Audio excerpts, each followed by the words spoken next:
Welcome to Swaraj news. ముఖం లేకనే BRS party MLC అభ్యర్థులను నిలబెట్టలే. కాంగ్రెస్ హామీలు ఇచ్చి విఫలమైంది. పట్టభద్రులు నమ్మే పరిస్థితిలో లేరు. బీజేపీ అభ్యర్థిని గెలిపిస్తేనే యువతకు, ఉద్యోగులకు ఉపాధి. కమలాపూర్లో ఎంపీ ఈటెల రాజేందర్ మీడియా సమావేశం. 10 ఏళ్లు రాష్ట్రాన్ని పాలించిన బీఆర్ఎస్ పార్టీ ఎమ్మెల్సీ ఎన్నికల్లో ముఖం లేకనే అభ్యర్థులను నిలబెట్టలేకపోయిందని మల్కాజ్గిరి ఎంపీ ఈటెల రాజేందర్ వ్యాఖ్యానించారు. కమలాపూర్లో ఆయన మీడియా సమావేశంలో మాట్లాడుతూ కాంగ్రెస్ పార్టీ ఇచ్చిన హామీలను అమలు చేయక విఫలమైందని, పట్టభద్రులు, యువత, ఉద్యోగులు ఎమ్మెల్సీ ఎన్నికల్లో గుణపాఠం చెబుతారన్నారు. ఎమ్మెల్సీ ఎన్నికల్లో బీజేపీ పార్టీని గెలిపిస్తేనే యువతకు, ఉద్యోగులకు న్యాయం జరుగుతుందని, బీజేపీ అభ్యర్థి గెలుపు కోసం పార్టీ శ్రేణులు కృషి చేయాలన్నారు. ఛత్రపతి శివాజీ జయంతి వేడుకలో ప్రమాదవశాత్తు చనిపోయిన ప్రశాంత్ కుటుంబానికి ప్రగాఢ సానుభూతి వ్యక్తం చేసిన ఈటెల పార్టీ పరంగా అన్ని విధాలా ఆదుకుంటామని హామీ ఇచ్చారు. ఈ కార్యక్రమంలో బీజేపీ మండల అధ్యక్షులు రకం శ్రీనివాస్, నాయకులు కట్కూరి అశోక్ రెడ్డి, చేలిక శ్రీనివాస్, కొండ శ్రీను, తమ శోభన్ బాబు, భూపతి ప్రవీణ్, వెనుకాల రత్నాకర్, కానకుట్ల అరవింద్ తదితరులు పాల్గొన్నారు.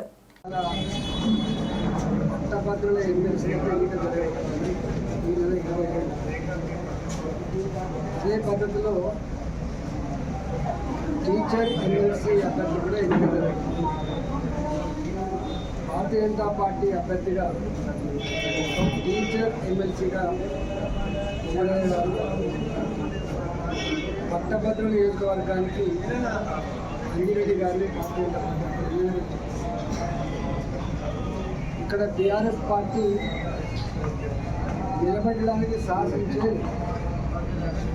వీళ్ళ వరకు వీటితో ఇబ్బంది పెట్టే పార్టీ కాబట్టి టీచర్లకు డిఏరియకుండా 3170 సంబంధించకుండా రిటైర్డ్ ఉద్యోగులకు బకాయిలు చెల్లించకుండా అనేక రకాల ఇబ్బందులు పెట్టింది కాబట్టి ఆ పార్టీ పోటీ చేసేటువంటి ముఖం లేదు. కాంగ్రెస్ పార్టీ కూడా 15 నెలల కాలంలో ఇచ్చిన హామీల అమలు కాక ముఖం చాటేసి టీచర్ ఎమ్మెల్సీ అభ్యర్థి కూడా వాళ్ళు పెద్ద డైరెక్ట్గా పెట్టారు. కేవలం పట్టభద్రుల నియోజకవర్గం మాత్రమే ఆచి తీర్చి వాళ్ళ అభ్యర్థికి ప్రకటించింది. నేను ఒకటే ఈ 4 జిల్లాల పట్టభద్రులకి, టీచర్లకు వినమ్రంగా విజ్ఞప్తించిన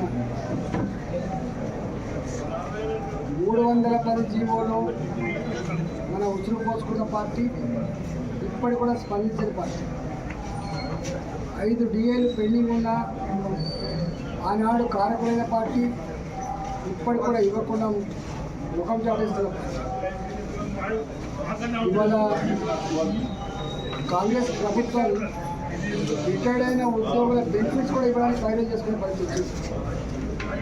అందువల్ల ఎవరు గెలిచినా మా దానికే వస్తారని చెప్పి కాంగ్రెస్ పార్టీ అయితే ఎదుర్కొంటుందో గెలిపించుకొని ఒక బానిసలాగా కాంగ్రెస్ పార్టీకి అప్పచెప్పుకుందామా, మనకున్న సమస్యల మీద కొట్లాడేటువంటి పార్టీకి అభ్యర్థికి ఓటు వేసుకుందామా అది మీరు తెలుసుకునే రోజు వస్తుందని చెప్పి నేను విజ్ఞప్తి చేస్తున్నాను. ఇవాళ నిరుద్యోగ సమస్య పరిష్కారం కోసం 2024-25లో 4 లక్షల కోట్ల రూపాయలు ఖర్చు పెట్టి బడ్జెట్లో కేటాయించాం.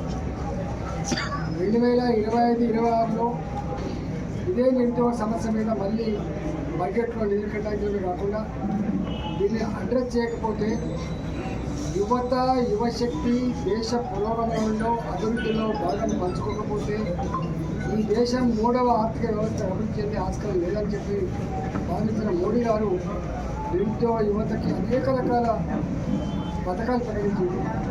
ఇవాళ ఇక్కడున్న ప్రభుత్వం నిమ్మకు నేను ఎత్తినట్టుగా అసలు కేంద్ర ప్రభుత్వం ఇచ్చే పథకాలను కూడా అమలు చేయకుండా మోసం చేస్తూ ఉంటారు. ఇవన్నిటి మీద కొట్లాడాలంటే భారతీయ జనతా పార్టీ అభ్యర్థులు టీచర్ అభ్యర్థిగా ఉమయ్య గారిని, పట్టభద్రుల నియోజకవర్గ అభ్యర్థిగా అంజరెడ్డి గారిని కేటాయించాలని కోరుతా ఉన్నాం. భారతీయ జనతా పార్టీ ఇప్పటికే 310 మీద కొట్లాడే పార్టీ, డిఏలు రావాలని చెప్పి కొట్లాడే పార్టీ, సిపిఎస్ విధానం రద్దు కావాలని డిమాండ్ అవుతుంది.